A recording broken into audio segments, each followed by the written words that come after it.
we're going to church, and we're eating chocolate pastry. Got to do the top first, right? Welcome to Destination Eat Drink, the travel channel for foodies. I'm Brent Peterson, and we're in Setubal, Portugal. Now, if you're coming to Setubal, you're probably going to start from Lisbon, and it's easy to get to Setubal from Lisbon. It's just a 40-minute drive, but even if you don't have a car, it's really simple to get to Setubal. My favorite way is to take the ferry from Lisbon. The ferry dock is just across the street from the famous Praça do Comercial, and you just buy a ticket and hop on the ferry. They run from early morning till late at night most of the year. The ferry takes you to Barrio, and it's super convenient because the ferry station is right next to the bus terminal and the train station. So buy your train ticket to Setubal, and you'll be there in less than 40 minutes. Trains normally run at least once an hour, twice an hour during busy times. Super easy. Once you get to Setubal, it's just a short walk to the Convento de Jesus. Sorry, I'm squinting at the sun. The sun hasn't been out for a few days here in Portugal, so my eyes are getting used to the sun. But behind me is a really important building, the Convento de Jesus, which is important because of the architecture and when it was built in Portugal. Now, this place is no longer a church. There's a cafe in here, there's a museum, you can go in and look around, but behind me is the actual chapel where they sometimes have events and they have lots of concerts. And the reason why this building is so important architecturally is because it's one of the very first examples of Manueline architecture in all of Portugal. And that's the late Gothic style of architecture. Now, not the entire church has been preserved, but you can see some really nice examples of that architecture. So we're going to take a look around the convento, and then we're going to go and get a special little treat at a great bakery here in Setubal. The monastery was built at the end of the 15th century for the Poor Clare religious order, and like I said, the timing was important because this late Gothic period of design was known as Manueline, after King Manuel of Portugal. He was the guy who sponsored Portuguese explorers like Vasco da Gama when the spice trade was opened up with India via a sea route.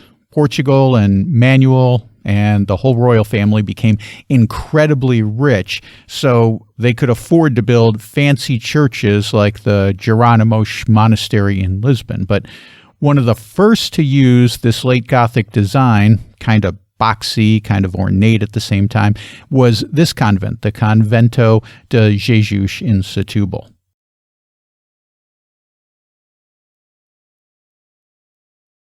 I really like these gargoyles that they used as water spouts, don't you?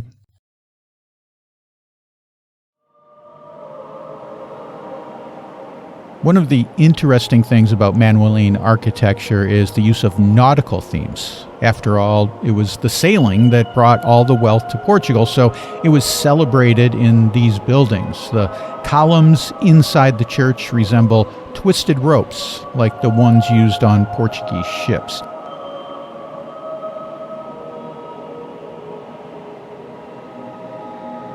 There's also some really nice tile work in the church. You'll see this wonderful tile work all over Portugal. The azuleljo tiles originated when the Moors dominated the Iberian Peninsula starting in the 8th century. These tile murals are very typical of the ones you'll see in churches in Portugal, with their depictions of religious scenes in blue and white with gold trim. So ornate and beautiful.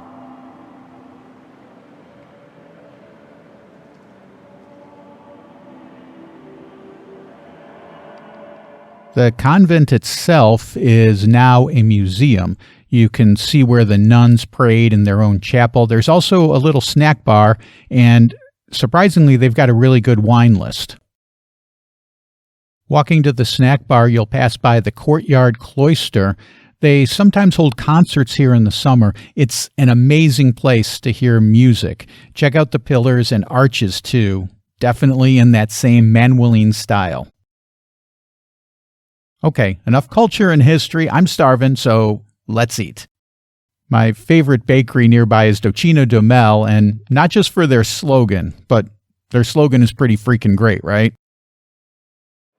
Now, when you go to a pastelaria or bakery in Portugal, one of the things you want to look for is a sign that says Fabrico Proprio. That translates literally to own manufacturer, but what it really means is the stuff is made in-house.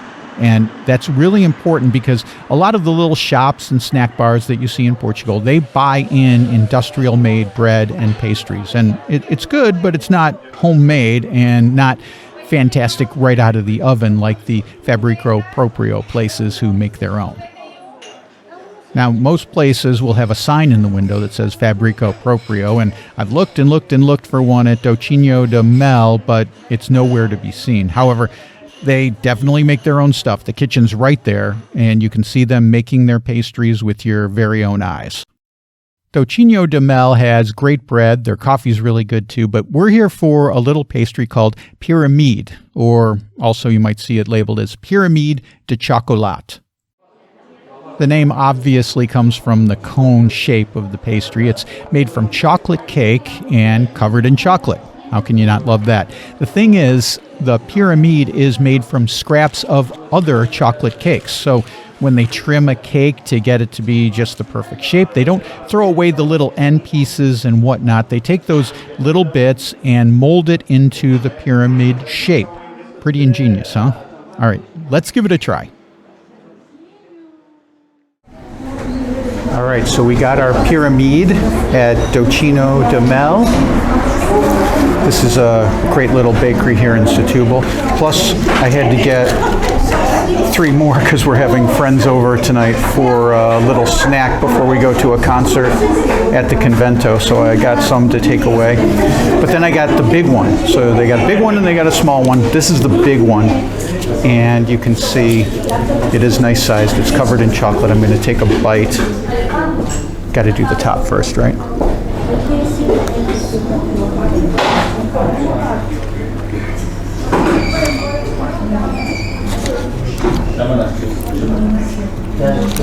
Really good. That cherry makes it really nice. Here's the thing. This is sweet. This is really sweet. You know what it reminds me of? Like a Hostess Ding Dong or something like that. That's how sweet it is. But it's still good. It's the cake is good. The chocolate, it's milk chocolate on the outside, so that's really nice too. And it's just a really fun little treat because of the shape and because of the way that you have to eat this thing. I'm sure I got chocolate all over my face now. But really nice, and I think you'll enjoy it if you come here to Setubal.